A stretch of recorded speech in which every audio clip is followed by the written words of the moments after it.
President Trump and his administration have told us that they are upgrading the US's financial system to blockchain rails. I will argue that I believe Ripple and XRP will be a vital part of that new infrastructure going forward. Here is the research. First, I need to tee this up with two comments Trump has made about this subject to really show you where I think this is going. If you get any value from this video, please like the video and leave a comment. That really does help us get in front of more incredible people like you. Let's start here. Many Americans are unaware that behind the scenes, the technical backbone of the financial system is decades out of date, many, many years out of date. You know that Paul and others are straightening it out, but payments and money transfers are costly and take days or even weeks to clear. Under this bill, the entire ancient system will be eligible for a 21st century upgrade using the state-of-the-art crypto technology. Who would have thought we would have been saying that 2 years after I really met you for the first time? The Genius Act provides banks, businesses, and financial institutions a framework for issuing crypto assets back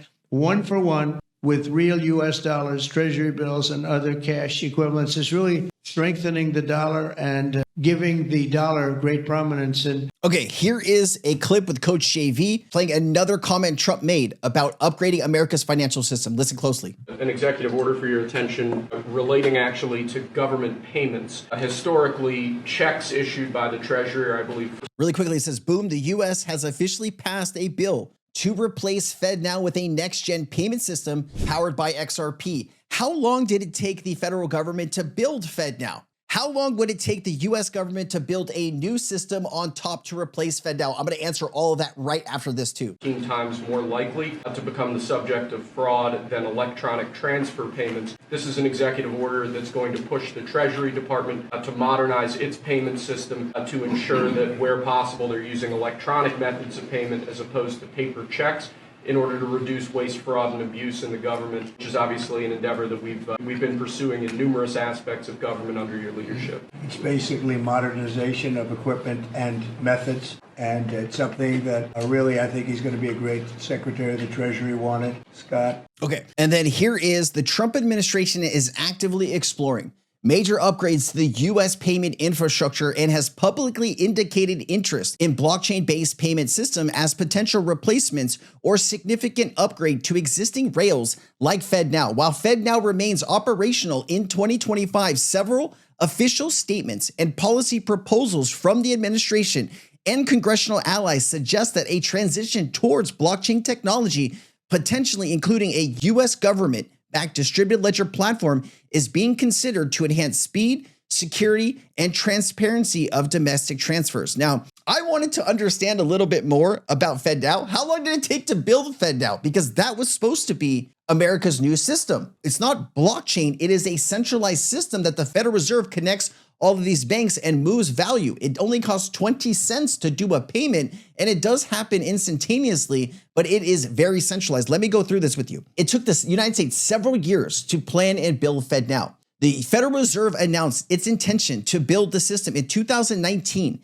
began pilot programs with over 100 institutions in early 2021, and officially launched the service in July 2023. Discussions of groundwork for faster payments began a few years prior. Remember, this went back to 2017 with Ripple and the Faster Payments Task Force. So the total development process was roughly 4 to 6 years. FedNow is indeed an instant payment system. It provides real-time payments that settle within seconds, operating 24 hours a day and even 365, but it isn't blockchain. So all of these things that the Trump administration has been saying is leading us to believe that they are going to try to replace FedNow with blockchain rails. The other thing I want to point out here is the US has pushed forward with an anti-CBDC law, which means the US government couldn't create their own CBDC. If they wanted to create a digital dollar, they would need to go to a private company, a private blockchain infrastructure company like Ripple to roll that out, which Ripple is getting their national banking charter. You do start to wonder if all of this stuff is connected. Let me give you some more information.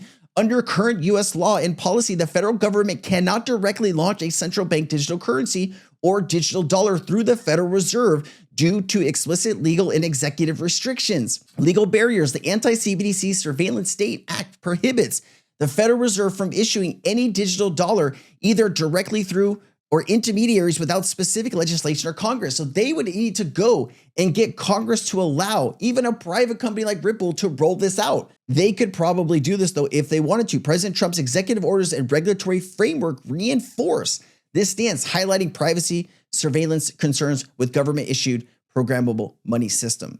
And it does talk about promotion of private sector digital dollars. Instead of the Fed-issued solution, U.S. policy now promotes regulated private sector stablecoins tied to the US dollar, potentially issued companies like Ripple and Circle. Now, when we take a look here at the transatlantic partnership between all of these companies, right? The US and the UK just met just a few weeks ago. And in this meeting, so this is Cassie Croddick. I showed you this in a different video, but this is connecting all together for you. To coincide with President Trump's state visit to the UK last week, I had the honor of attending a roundtable in Downing Street alongside the UK Chancellor Rachel Reeves, the US Secretary of Treasury Scott Bessent, who Trump mentioned at the end of this clip, as well as representatives from a number of leading US and UK financial and crypto firms. There is huge opportunity for closer cooperation between the US and the UK on digital assets, a partnership which has the potential to set a template for international cooperation in our industry. As a US headquartered company with major presence in the UK, Ripple is well placed to leverage its strong transatlantic footprint and further drive US-UK tech innovation and collaboration by supporting our opportunity to become a leading digital asset innovation hub, increase international collaboration between the US and UK, including initiatives such as the roundtable earlier this week, will further serve to unlock the full economic potential of blockchain technology in both countries. What blockchain companies were at this meeting? It was Circle, it was Coinbase, and it was Ripple. And you had Citi, you had Barclays, and some of the biggest financial institutions also at this meeting. My question to you is, if the United States needed to decide on a distributed ledger, right? Remember, Circle is a stablecoin company. They're not a XRP. They're not a distributed ledger where you can start adding all of these tokenized assets, right? Where you can start moving value as a bridge asset. It is not the same thing. USDC is specifically stablecoin infrastructure. So you start to wonder, what company would the US turn to here for their blockchain solutions, right? And if the US wanted to build a new financial system, it took us 46 years after we figured out what we wanted to do, after we brought institutions together and planned for years, it took an additional 4 to 6 years to roll this out. If they wanted to enact this new blockchain ledger, what is this, a government-backed distributed ledger payment platform, they would need to go to a company that has already built this out, a company that already has ties to the US government, the UK government, the Bank of Japan. They're in Mexico, South America, Africa, the UAE, they're everywhere. Ripple is everywhere. Ripple and XRP already serve 90% of the global X market. You're talking about $100 billion a year that banks charge their customers to wire funds. Over 10 years, $1 trillion is wasted because you're having to pay all of these fees to your bank to move your own money. What systems could they come up with? And you had this, right? Modernizing payments to and from America's bank accounts, right? This is a big topic that the Trump administration is trying to solve. You also have this. Ripple is a member of the ABA, but Circle is not. This means that only one crypto company has been considered a bank.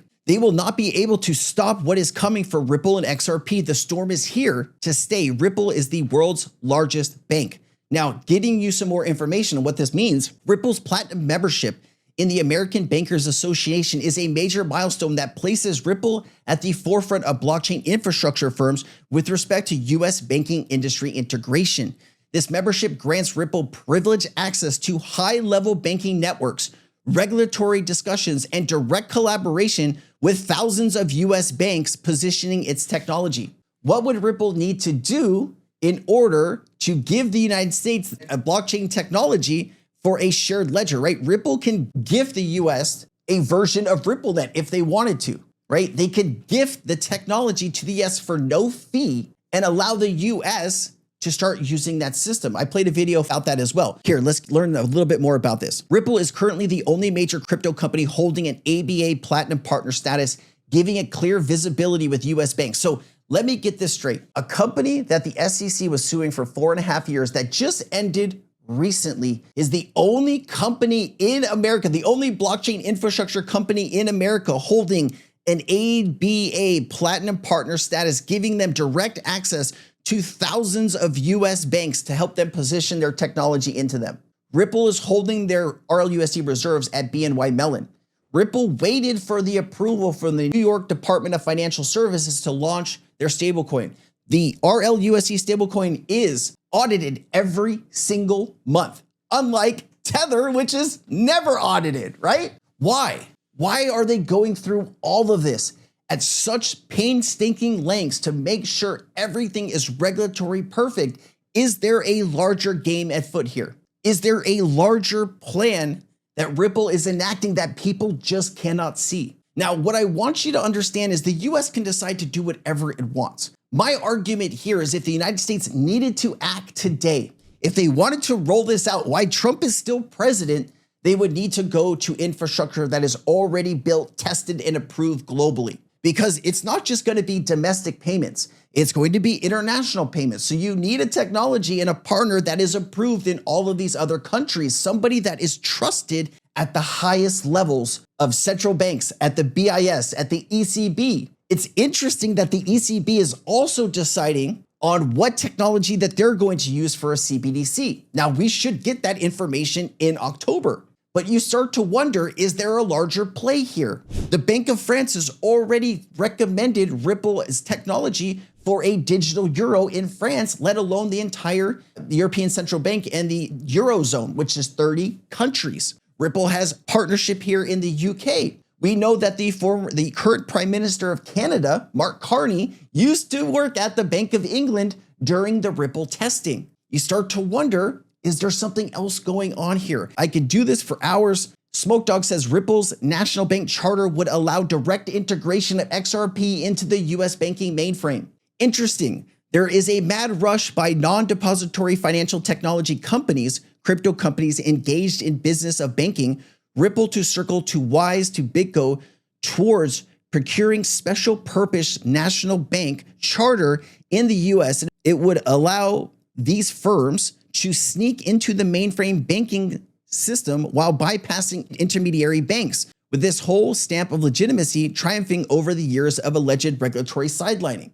What is going to happen here? What do you think the US is going to do? Are they going to really take another 4 to 6 years to roll out new technology? Or are they just going to pick up the phone and call Ripple? Have they already made the call? If you are the United States, you need to have a US blockchain infrastructure company. You're not going to allow a foreign company to come in and give you technology because you might something that's a national security issue, right? So who do you choose? If it was Stellar, why wasn't Stellar at this meeting? If it was Chainlink, why wasn't Chainlink at this meeting? And Chainlink's really not a settlement asset. It's really more data, Oracle, upgrading information across multiple chains and multiple legacy systems at the same time. I would argue that if the US had to make a decision today, the decision's already been made, and that decision is Ripple and XRP. Let me know what you think down below. If you got value, please hit like.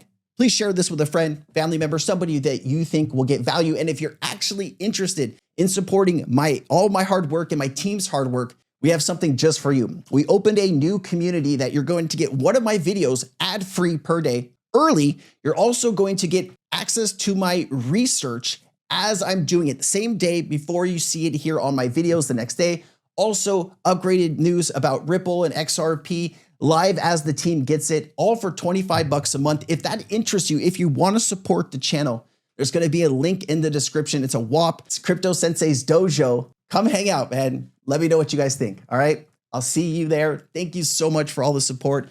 It's been a hell of a ride. Let's keep going. XRP all the way. Let's go. Nothing in this video should be taken as financial advice. This is for entertainment purposes only. I am not a financial advisor. Please seek financial advice if you need it. Let's get back to the video.